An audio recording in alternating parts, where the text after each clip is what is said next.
Mm, mm, mm. If you are on Section 8, you are going to be mad at this video. What? But you know what? Sorry for you.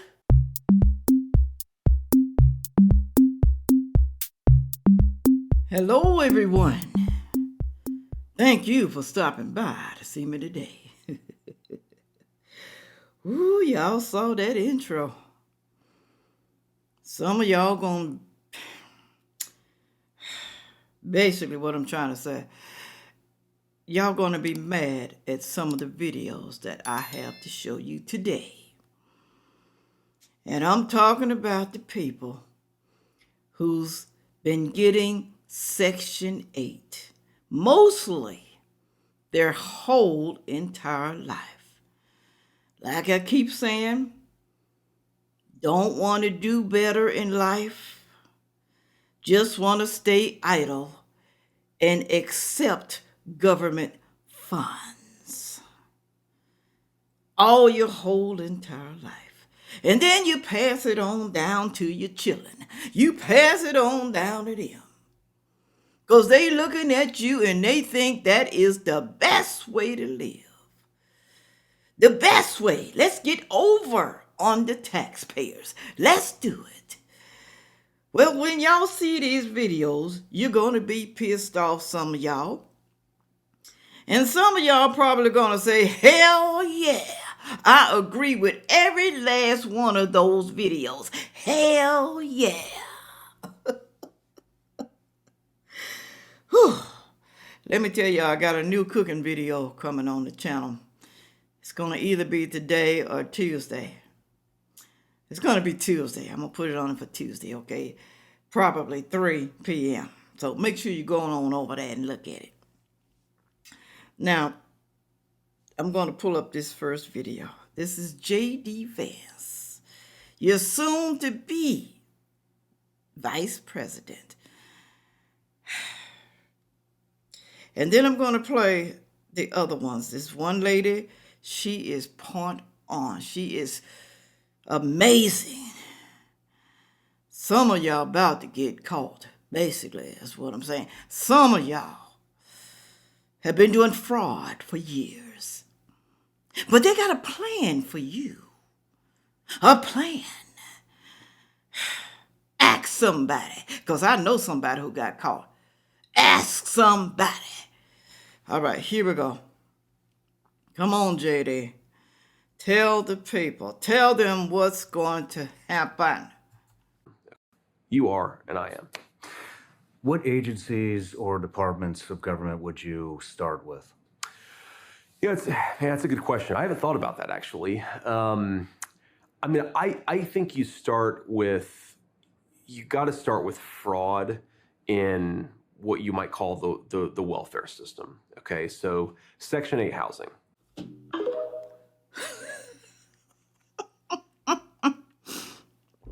That's not funny, Sandfay. That's not funny.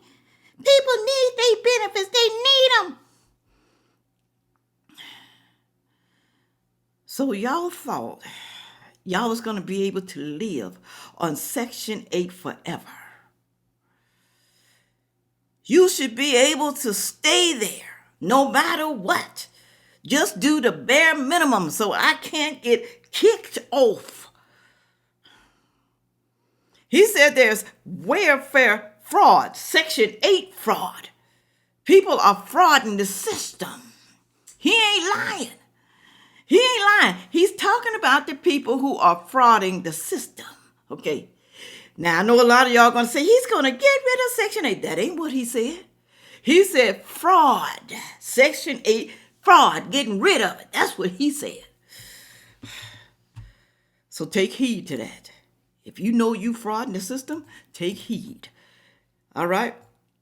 30s, 40s, and God knows who else is sitting on Section 8. In your 30s and 40s. Listen to this young lady right here because she makes plenty of sense. If I can pull it up. Here we go. Pay close attention to what she says. I cannot even tell you all the housing authorities that we go to. Y'all need to fast forward your lives. Look outside your neighborhood and look at, God bless them. I love them. God knows I am not making fun of our seniors. Bless them. Bless them, Lord. Bless their whole heart. Okay? But just look. Look. Why most of these projects have older African American women. Most of them are, we suffering from obesity. Hell, I suffer from it, okay? And then just like hopeless. They're looking defeated. Looking like life done passed them by. Look, fast forward the tape. Fast forward it. Y'all know how we do, women. We fast forward the daggone film to see how this thing gonna end. Well, look outside your window. The ones that sitting outside, half of them, the ones that ain't got nothing else to do but sit outside all day, that's gonna be you in 10 years. If you do not get on the good foot. Now, somebody gonna be real pissed off at this. And I don't even care. Because I am depressed when I go to these housing authorities. I am utterly depressed. I'm like, Jesus Christ, what's happening? Get your tail. If you are in your 30s and your 40s living in public housing, you better be in somebody's FSS program, family self-sufficiency, somebody's ROS program. You need to be in somebody's Department of Labor, Workforce Development, getting a certification, somebody's community college, getting a degree. You need to be looking at Section 3, trying to open up your own business. What your kids gonna do? You got teenagers running around here in these streets. Come on now, stop. God is not pleased with that. That's not the work of the Lord. It's not. If you're sitting at home and you between 30 and 40, and your day you sitting on a stoop outside, get God. Get God, she said. Get God. 30s and 40s. And 50s too. And probably more than that. Sitting at home doing nothing. Because you're lazy. Basically, that's what it is. You're lazy. Everybody can't find a job. Oh, yes, they can if they want to. Oh, yes, they can. That's just an excuse. Everybody that come here talking crap down there in the comment section, it's just going to be excuses that they're going to make for the people, the reason why they should be staying on Section 8. And she says mostly black women on the Section 8 program. Most of the blacks, they know, okay? They lying. They know. They know by the percentage. They can pull it up some way, somehow. Okay, they know. Okay, I don't know if this woman works for the government, Section 8. She knows a lot. That's what it seems like to me. But there's a lot of women in their 30s and 40s sitting on their ass, don't want to do nothing with their life, passing it on to their kids. Just sitting there, don't want to do nothing. I'm just going to sit here on my big fat ass. I'm just going to sit here. Ain't nothing wrong with being fat if that's what you want to be. Hey, I'm just saying. Let me pull up the next person.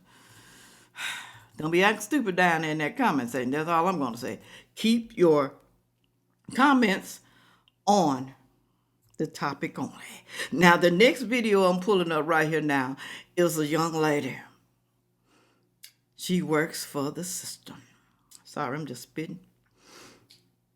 And what she says is so true. Don't get mad, y'all. Don't get mad, because I know people who on Section 8 sitting up here watching this video cringing, probably about to bust a blood vessel in their head. I know they are. They pissed off and mad. But you determine your life. Your destiny is in your hands, no one else, okay? You want to stay poor for the rest of your life? Do you? Do you? Huh? All right, here we go. Listen. Hello, my Section 8 TikTokers. It's your friendly Section 8 director coming to you again for part 2 to talk all things Section 8. In my last video, I touched a little on fraud. And let me just kind of dispel some myths that some people have about fraud. Some of you seem to believe that we'll never find out that you are frauding the system, that we won't find out that you went to the next county over, or you went out to Vegas to get married and your husband is living with you. Some of you tend to think that, but let me dispel a myth and let me just explain to you how we usually find out that all of this is happening. Your mother will call us your father, your sister, your brother, your aunt, your uncle, your boyfriend, your girlfriend, or your next door neighbor. Somebody will get upset with you for whatever reason and will contact our office and run it all down to us. Did you know, regardless of what state you live in, when you use your social security number, it'll pop up on our system? Did you know those same children you have in your household, if you allow somebody to use them in a household way across town or way in another state or way down south, we can find that out too? Now, what usually happens when we find out that you've been frauding the Section 8 program? We want our money back. All of the subsidies that we paid on your behalf that you were not eligible for because you failed to report all of the household income, we want all of that money back. Simply because we could be servicing a whole lot of other families that are on the waiting list who really need those services and who really need to be supported with the Section 8 program. So because of that, we want all of the money that you were not entitled to. We want all of that money back. So I like to tell my tenant, whether we find out sooner or later, or the longer it takes for us to find out that you're frauding the system, the more monies that you will owe the Section 8 department. And it doesn't matter where you are. If you owe the Section 8 program in one state, you can't go to another state and think you're going to get on another subsidized housing, or whether it's Section 8 or public housing or project-based. Once we put your information in the system and indicate that you owe the housing authority some money, you will not be allowed to lease anywhere in a subsidized unit, a government subsidized unit, until you have resolved any outstanding arrearages that you owe your housing authority. Now you know. Did you hear that, people on Section 8? Did you hear that? And you know you are frauding the government? Did you hear it? Are you afraid? Are you? You gotta pay that money back. People sitting on Section 8 frauding the government, they're married, husband moves in, that's fraud. You didn't tell them that you're married because you know you're gonna get cut off. You make somebody mad, real mad, and they go and tell it on you, and they have the evidence too. You're gonna have to pay all that money back. Now, I don't know if they put people in jail for that. I have no idea. They want their money back because they want to give it to the people who really need it. The people who really need the Section 8. I would say a lot of seniors need it. A lot of disabled people need it. I think you should only get it for so long, especially if you're young. Stop having all the babies. Keep your legs closed. Do something with your life show your kids you can be a productive citizen and you ain't got to depend on nobody. You ain't got to depend on the taxpayers. Nobody. Okay? Here we go. Lord have mercy, she was good. She works for the government, all right? What is Section 8 fraud? Let me pull this up. Listen to me, just in case you don't know. Don't leave yet, because I got some more videos that will piss you off. Section 8 fraud refers to any intentional act of deception used to obtain benefits from Section 8 housing program, including actions like misrepresenting your income, family compositions, or property details on an application, especially trying to gain more housing assistance than one is entitled to. More, just being damn greedy. Whew. Lord, we got a lot of people like that. Whether by the tenant or the landlord.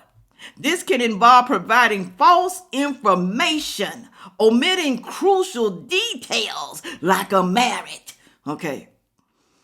Or my boyfriend living with me, my sister living with me, somebody's living with me to help me out, or actively misleading authorities to secure housing assistance. Key examples of Section 8 fraud. This is from the tenant. Lying about income or assets to qualify for more assistance. Failing to report changes in the household income or household compositions. Subletting the units to non-authorized individuals. They'll go stay with their mama, and then they let somebody else come in an apartment or house or whatever, and they let them pay the rent on it. But they getting more money. Let's say Section 8 is $100, but they charging somebody $500, so they're profiting $400. Oh yeah, they do that. They do it. Having someone not listed on the lease to live in the unit. Basically, that's what they're saying. Landlord fraud. This is what the landlord does. Overcharging rent to the government by misrepresenting property details. Accepting bribes to approve a tenant. Failing to maintain the rental unit to require standards. They have standards, y'all. They have standards. Let me pull up the next video. Glad y'all still with me. Thanks for still watching, because this is important. People need to know this, okay? People need to know. The taxpayers need to know. The people sitting their ass up on Section 8, they need to know too. They need to know what's about to happen in this coming administration that's coming up. Okay? Get mad all you want to, but hey, it's been a long time coming. Here we go. Listen to this young lady right here. Generational Section 8. It's not that I don't think taxes should go to families that need it. I think we need reform of the programs in which tax dollars are allocated to help families. For instance, Section 8. Section 8 is a great leg up for some families, right? Section 8 should not be able to be passed down to your kids and they pass it down to their kids. For sure. That promotes you staying exactly where you are, because the deterrent is if you make too much, you're going to have to pay this high-ass rent that everybody else is paying. Yeah. So you need to stay below this level. You need to stay in poverty. You need to not advance so that you can live easy. Well, I don't think people choose to be impoverished, though. Not everybody chooses it, but you and I both know there are a great deal of folks who do. And I think that reform is needed because there are too many families who need these resources but can't get them because they make too much or because certain demographics in the household don't allow it, whatever. But you have people who are openly taking advantage of said system. I don't think that's fair. Yeah, for sure. I agree with you. There may be, I can't even say maybe, there are people that abuse that system. But when we look at like percentages, I don't think that's a big enough percentage of us for say, okay, we're about to stop these people. It's 1,000% a big enough percentage. Again, if Section 8 can be passed down generationally, that's an issue. That's where I would start. Amen. Generationally. That's where she would start, and that's where they should start. We got to stop this cycle. We got to stop it. Now, the dude, he seemed like, he's for people sitting their ass up on Section 8 forever. That's what it seemed like he wants, okay? Oh, it's not enough percentage to take away Section 8. It's not enough percentage. Even 1-300, whatever, 1,000, that's just still too damn many. Because somebody else could have had those benefits that really needs it. And that's what I'm concerned about. People who actually really needs it. I'm not mad at Section 8. I'm not mad when people have to get on it. I'm not mad. I'm mad about the people who are frauding the system and causing someone else not to be able to get the benefits. That's what I'm mad about. All right. And you should be too. Look what this guy said. Did you know that Section 8 people can buy houses? Now, this is really going to piss you off right here. Listen to what he said. And it's true. If y'all were not mad before, you're definitely going to be mad now at Section 8 tenants. My Section 8 tenants that were getting free rents for life, the government is now allowing them to buy the rental property that they were living in. And check this out. They don't have to pay a down payment. They don't pay PMI. Their interest rates are between 4 and 5%, and they don't have to have good credit. But wait, it gets even better. For me as a Section 8 investor selling the property and for them as a tenant, The housing authority will allow them to go up to 15% above the asking price. So on a $100,000 property, they can offer up to $115,000 on that unit. So if they're competing against you, the regular middle class, and they have no income, they don't have to. And they can now offer more than you're able to. So they have a much higher buy.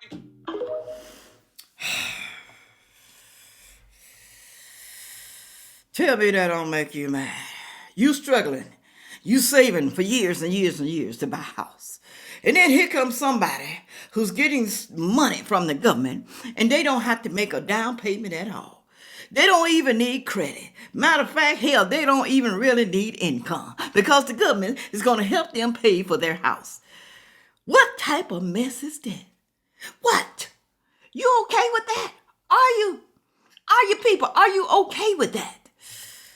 If you say you are, then most likely you are one of these people who are giving or getting the government benefits. That's what I'm trying to say. People work hard. They work hard for the money, just like Donna Summer said. But they can barely get a leg up. But the people who know how to work the system always can do better than you. Always. And I say this because I want you to look at this right here. Sorry, the video is becoming a little bit long, but it needs to be. Because some of y'all need to be getting mad. You need to get mad. You really do. Here we go. Look at this right here. What you can get. What you can buy. Sitting your ass on Section 8. Look at this. Hey y'all, welcome back to Luxury Living with Tiana. Today we are touring this beautiful home in Katy, Texas. It's a 4-bedroom, 2-bath. It's 1,600 square feet and it's going for $24.75 right now. And I do work with housing voucher, but you do have to have your driver license, proof of income, and be deposit ready. Deposit is usually equal to 1 month's rent. So if you have your deposit, driver license, and you have your voucher in hand, I can work with you. You can email me or you can text me for more information. I do have houses all over Texas that accept vouchers. I have some in Katy, Humble, Spring, Richmond, anywhere pretty much. I do work with clients that do not have a voucher, so it doesn't matter if you have a voucher or not, I still will be able to work with you. You will need the same thing pretty much, driver license, proof of income, and you will also have to do a background check. Background check is usually $40, so if you're looking to buy or rent with or without a voucher, I could definitely help you in the Texas area. Thank you for watching. If you're looking to buy or rent with a voucher, I can help you in the Texas area. And I wonder how many other states can do that. How many other states allow that? Is that all over? Is it? Let me know if you know somebody who bought a house on Section 8. Houses are beautiful, as you can see. Look in the background. Look what people are getting for their money. Okay? Living on Section 8. They are living better than you. Better. Is that okay? Are you okay with that? Is it acceptable? Are you mad? Are you pissed off yet? You're working your fingers to the bones every day. You're doing right by your family. You're going to work. You're ambitious. You try to do more and more and more to make sure that your family will be all right. But here's somebody living on the government assistance, doing way better than you, getting food galore, living in a nicer house than you, getting free medical care when you struggling trying to get health insurance. Struggling. Is that okay? Is it? Go down there in the comment section, tell me what you think. I'm mad. Yes, I'm angry. But ain't nothing you can do about it.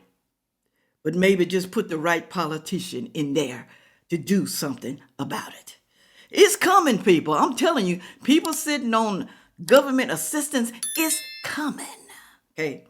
They're not trying to get rid of government assistance at all. They're just trying to get rid of the people who are frauding the system. So stop that lying. They ain't trying to take you off of assistance if you deserve it. They're not trying to do that. All right, y'all. I'm sorry. With all that said, make sure you like, share, comment, and subscribe. And watch the next video coming up. Thank you. Yeah.